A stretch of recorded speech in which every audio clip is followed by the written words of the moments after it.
On June 9th, 2008, a group of friends entered a quiet suburban home in Mesa, Arizona, worried by the sudden silence of Travis Alexander. The scene that greeted them was a nightmare. Inside the master bathroom, investigators discovered Travis's body, the victim of a deeply disturbing and violent crime. The scene showed that the attack had been intense and personal. Authorities later revealed that he had suffered numerous injuries before his life was taken. But elsewhere in the house, photographs told a completely different story.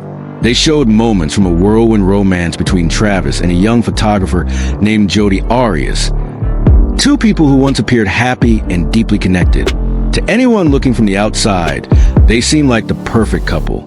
So how did a relationship that once looked full of love end in tragedy?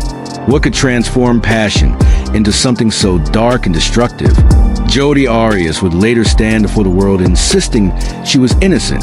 Yet as investigators began to piece together the timeline, the evidence painted a very different picture. To understand what really happened, we have to go back to the beginning, when a romance first sparked, long before it spiraled into one of the most shocking true crime cases in recent history.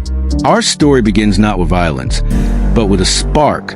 It's September 2006 in the glittering city of Las Vegas. Travis Alexander was a 30-year-old motivational speaker and a salesman for a company called Prepaid Legal Services. His friends describe him as charismatic, ambitious, and deeply committed to his Mormon faith. He was a man with a plan, building a career and surrounded by a tight-knit group of friends who were like his family. It was at a PPL convention that his path first crossed with Jodi Arias, a 26-year-old aspiring photographer from California. She was smart, beautiful, and instantly drawn to Travis's energy. They swapped contact info, and from there, a long-distance romance ignited and moved incredibly fast. They were on the phone for hours, sending endless emails, and fell quickly into a passionate relationship. For Travis, this wasn't just a fling. His faith was a cornerstone of his life, and he saw Jodi as someone who might share that life with him. Just 2 months after they met, in November 2006, Jodi converted to Mormonism. It was a huge step, and Travis himself baptized her in a ceremony in Southern California. From the outside, they looked like the perfect match, starting a spiritual journey that could be the foundation for a future together. By February 2007, they were an official, exclusive couple. But their relationship was complicated right from the start. Their shared faith discouraged premarital sex, yet their physical connection was intense and became a central, powerful part of their dynamic. They traveled together, taking trips to New York and other cities, and all their photos showed a happy, vibrant couple. To anyone looking in, they were in the middle of a powerful love affair. But just beneath the surface, cracks were already starting to show. The same intensity that drew them together would soon become the very thing that would tear them apart. The seeds of obsession had been planted, and the clock was ticking. By mid-2007, only a few months into their exclusive relationship, the honeymoon phase was over for Travis. He started confiding in his closest friends, telling them that while Jodi captivated him, she just wasn't wife material. He felt the relationship was too chaotic and emotionally explosive.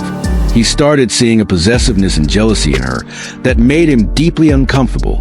Travis tried to end it, but he was about to learn that breaking up with Jodi Arias wasn't going to be that simple. Instead of accepting the breakup and moving on, Jodi's behavior began to escalate. In July 2007, she made a shocking and alarming move.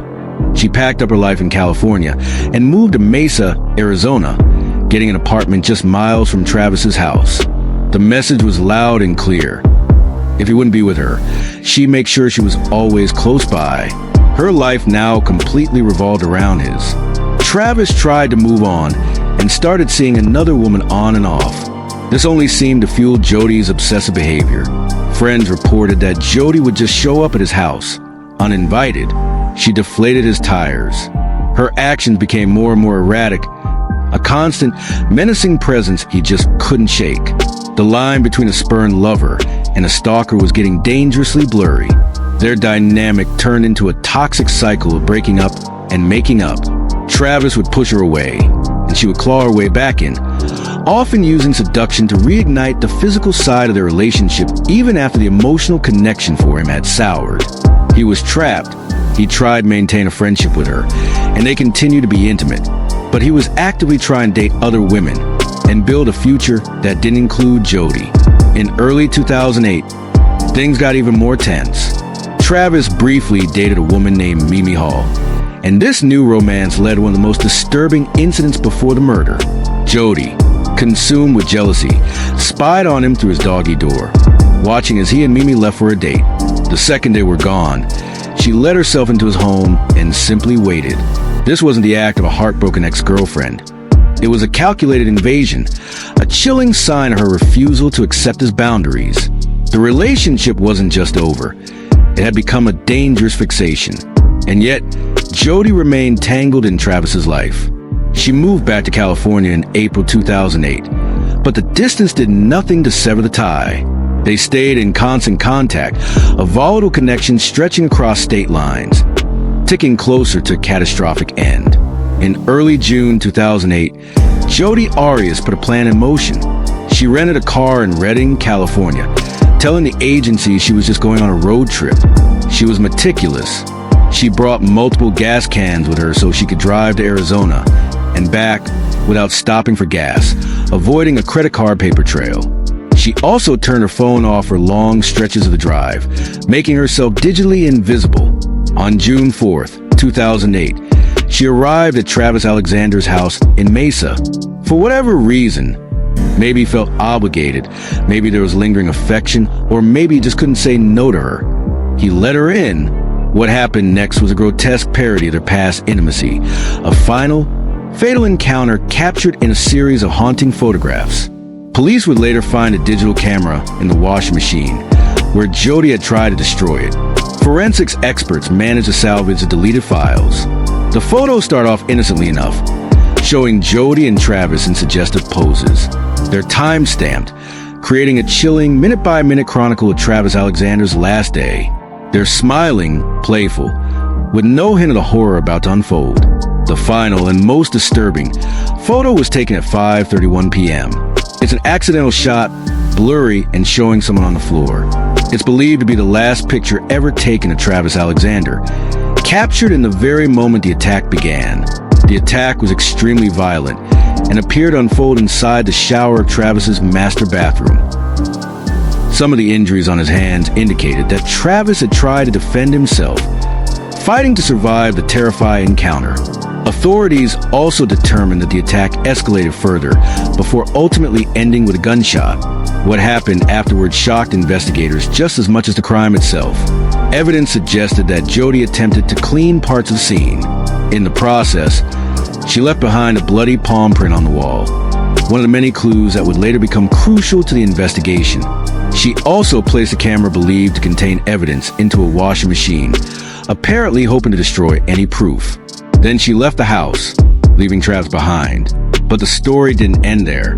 The following day, while Travis had not yet been discovered, Jodi continued her trip and drove to Utah to meet another man she had been seeing. To those around her, she appeared calm and completely normal, an unsettling contrast to the tragedy investigators would soon uncover.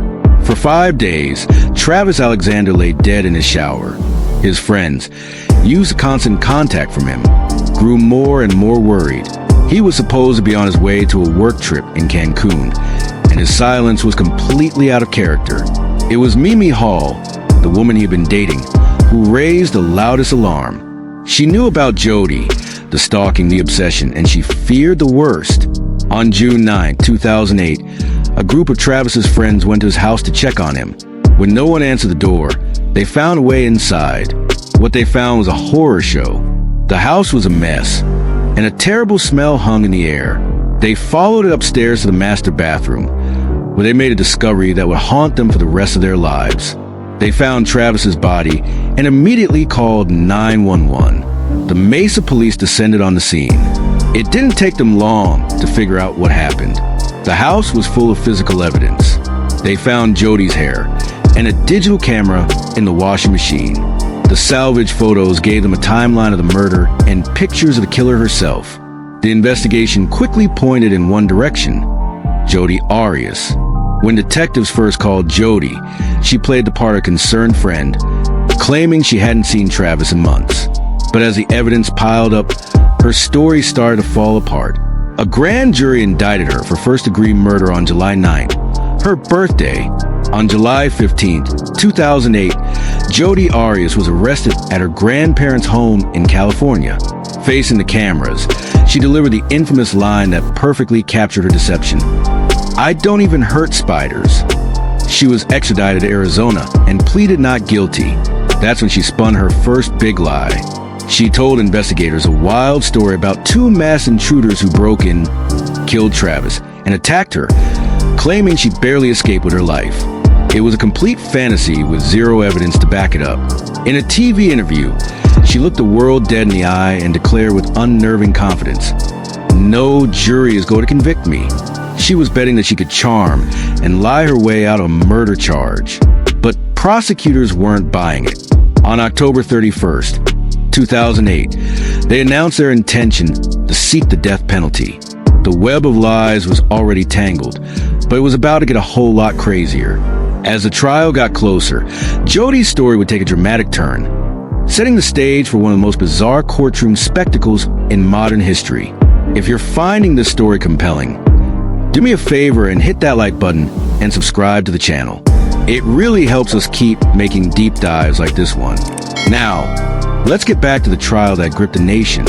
For more than 2 years, Jodi Arias stuck to her story about the two mass intruders. Her entire defense was built on that lie.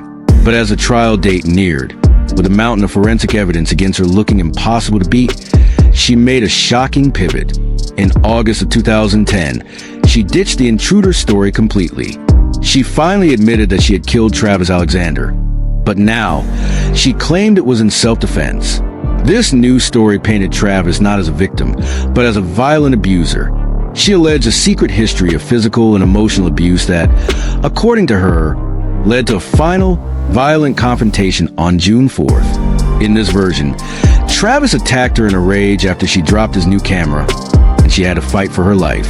The trial kicked off on January 2nd, 2013, and it immediately became a media firestorm. It was broadcast live, and millions of people all over the world tuned in every day. The prosecution, led by the aggressive and relentless Juan Martinez, laid out their case piece by piece. They showed the disturbing photos of Alexander, which made Jodi visibly shake in the courtroom. Prosecutors pointed to the medical findings and the multiple injuries Travis suffered, arguing that the level of violence did not support a claim of self-defense. Instead, they presented a different theory to the court.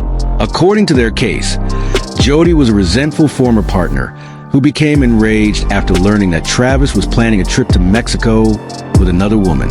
They argued that this discovery may have pushed her to drive to his home, where the tragic confrontation ultimately took place. Then, on February 4th, 2013, Jodi Arias took the stand. What followed was an unbelievable 18 days of testimony. For weeks, she answered questions, spun her story, and faced a brutal cross-examination from Martinez. She went into lurid, graphic detail about her sex life with Travis, trying to portray him as manipulative and deviant. She claimed her earlier lies about the intruders were because she was traumatized and planning to kill herself, and she didn't want her family to know she was a killer. The defense brought in experts who testified that Jodi suffered from some form of trauma or personality disorder. The prosecution fired back with their own experts, who diagnosed her with borderline personality disorder, marked by instability, a deep fear of abandonment, and inability to maintain healthy relationships. The trial turned into a battle of narratives. Was Jodi a battered woman who finally snapped? Or was she a master manipulator who murdered her ex in a jealous rage? The whole thing was a media circus. News channels had daily commentary, online forums exploded with speculation, and Jodi seemed to love being the center of it all. She even sold artwork she made in jail. After months of testimony and often disturbing evidence, the case finally went to the jury. On May 8, 2013, the verdict was in. The jury found Jodi Arias guilty of first-degree, premeditated murder. The courtroom erupted. Outside, crowds that had been gathered for weeks cheered. Travis Alexander's family, who had sat through every gut-wrenching moment, openly wept with relief. The first chapter was over, but sentencing would prove to be just as dramatic. After the guilty verdict, the trial moved into the penalty phase. The same jury now had to decide her fate, life in prison or death. The prosecution brought Travis Alexander's siblings to the stand, and they delivered powerful, heartbreaking statements about the pain Jodi had inflicted on their family. In a bizarre move, Jodi herself addressed the jury. Just days earlier, she had told a TV show that she preferred the death penalty over life in prison. Now, she backtracked, pleading for her life and telling them she lacked perspective. It wasn't enough to convince everyone. On May 23rd, 2013, the judge declared a mistrial in the penalty phase. The jury was deadlocked, 8-4 in favor of death, but they couldn't reach the unanimous decision required. This meant a whole new jury had to be brought in just for a second penalty phase, a process that dragged on for another year and a half. This new jury heard the evidence all over again. Incredibly, on March 5th, 2015, the second penalty trial also ended in a hung jury. This time it was 11-1 in favor of death. A single holdout juror had saved her from death row. With two deadlocked juries, the death penalty was officially off the table. The final decision fell to Judge Sherry Stevens. On April 13th, 2015, nearly 7 years after the murder, Jodi Arias was formally sentenced. The judge chose the harshest option she had left: life in prison without the possibility of parole. There would be no escape. Jodi Arias was sent to the Arizona State Prison Complex at Perryville. She started out in a maximum security cell for 23 hours a day, but over the years she's been moved to less restrictive units. Even from behind bars, she has tried to stay in the spotlight, having friends manage her social media and selling her art online. In one phone interview, she seemed to boast about her life in prison, saying, "If this is what it's like to be hated, then keep hating. I've had so much love coming my direction, I can't even respond to it now." Her legal team filed multiple appeals, arguing that the media circus and prosecutorial misconduct prevented a fair trial. They pointed to prosecutor Juan Martinez, who was later disbarred in 2020 for a pattern of ethical violations, including issues in the Arias case. However, an appeals court upheld her conviction, stating that despite the prosecutor's misconduct, the verdict was based on overwhelming evidence of guilt. The Arizona Supreme Court later declined to review the case, effectively ending her appeals. As of today, Jodi Arias remains at the Perryville prison, serving the life sentence she was given. She will die behind bars. The story of Jodi Arias and Travis Alexander is a tragic cautionary tale about the razor-thin line between love and obsession. It's a story about deception, manipulation, and the devastating fallout of rage that couldn't be controlled. The timeline shows a clear and terrifying escalation, from a whirlwind romance to stalking and jealousy, and finally to a calculated, brutal murder. Jodi Arias changed her story over and over again, from claiming ignorance, to blaming fictional intruders, to crafting a narrative of self-defense. But in the end, the evidence spoke louder than her words. It told the story not of a victim, but of a killer. The case captivated the world. But at its heart, it is the simple, tragic story of a young man named Travis Alexander, whose life was violently stolen by a woman who refused to let him go.